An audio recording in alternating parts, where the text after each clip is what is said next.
My biggest challenge with most World of Warcraft gold making guides and videos is that they require you to use some predetermined optimized routes in order for you to farm some treasures that you then need to be appraised by an add-on that you need to install in order to know if it's of value or not. Mail them to your bank character, put them at the auction house, and wait for them to sell. Although that is a gold making method that is used by a lot of people to promote their guides, sell some of their work, and help you make quite a substantial amount of gold over time, if you are a returning player during a major content patch or you need a boost in gold in order to get your best in slot item crafted, farming for hours on end and waiting for days if not weeks for all of those items to sell in order for you to make the right amount of gold is not an optimal strategy. Look, it's the same when you're running a sales team, a business, or any company. A service-based business means that you are going to do the service first and you are going to pay after you fulfill the service, while the product business means that you are going to sell the product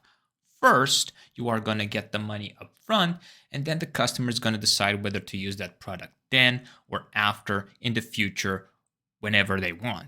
So the reason why I'm making this video here today is because I know a lot of players are returning for patch 10.1. A lot of people are not going to spend a whole lot of time. They definitely don't want to spend extra money on buying extra tokens in order to have the gold just to play the game for a couple of weeks. They want to come in, have a fast experience, and move on. And for those that want to stick around, this is good information they can use long term. So what I'm going to share with you in this video is a guaranteed way for you to make a minimum of 8,000 gold per character every single week, where you get the gold up front. You don't have to wait for an item to sell on the auction house. It's quick, it's efficient, and you can do this on as many characters as you want. If you enjoy it and get value from this video at the end, give it a big thumbs up, subscribe to the channel, and let's get right into it. In World of Warcraft Dragonflight, Blizzard introduced a new type of world quest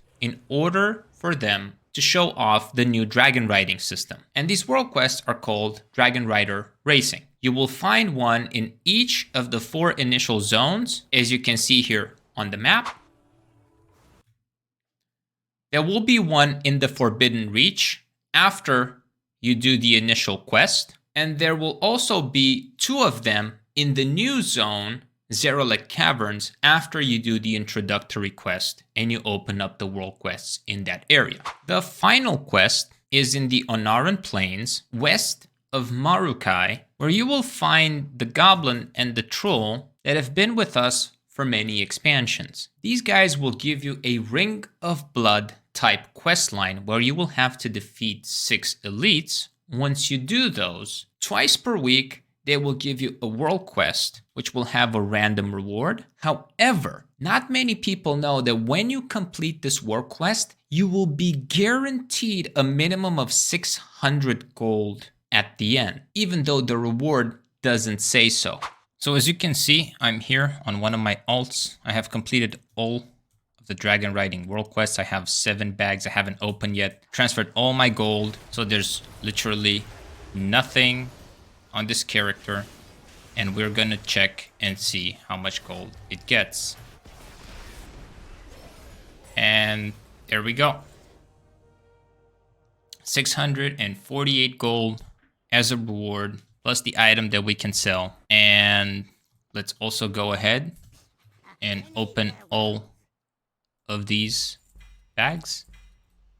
As you can see on the screen, there we go. 4,359 gold on just one character from doing the 8 world quests that we have spoken about. Having access to 7 of these Dragonriding world quests, that gives you a minimum of 3,500 once per week and another 3,500 minimum the second time per week when the second round of world quests gets added. In addition to this, the Ring of Blood quest line also resets twice per week, and it gives you a minimum of 600 gold, upwards of 650 gold. And all of these 8 world quests combined, done twice per week, is going to give you 8,000 raw gold at the minimum. Now, here are a couple of tips that I want to share with you in order for you to maximize this farm. The number one tip is make sure that you have all of the initial zone dragon glyphs acquired so that you access this bottom row set of talents. You will be able to get that much more use of your dragon riding skills and be that much faster and efficient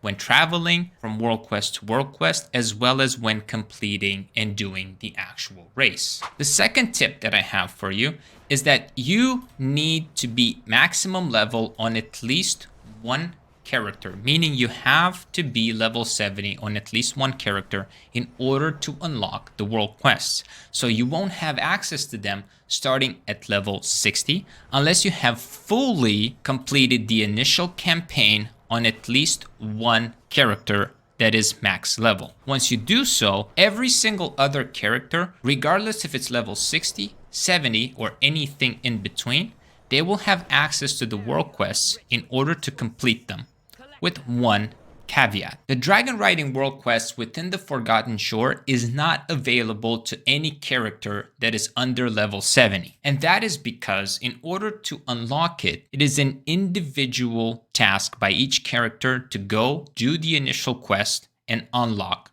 the zone. And in order to do it, you need to be maximum level, else the quest is not going to pop up for you. The third tip that I have has to do with the new zone, Zeralek Cavern. Make sure that on at least one max level character, you go and you complete the initial quest line in order to unlock the world quest within Zeralek Cavern. Once you do that, the 2 dragon riding quests from the zone will be available to be completed by any of your characters that are level 60, 70, or anything in between. The fourth tip that I have for you guys has to do with the Ring of Blood area. In order for you to get that world quest, you need to have defeated the initial 6 elites with their respective quests. And the easiest way to do it is to come on a character that is level 60 because the scaling is that much more in your favor.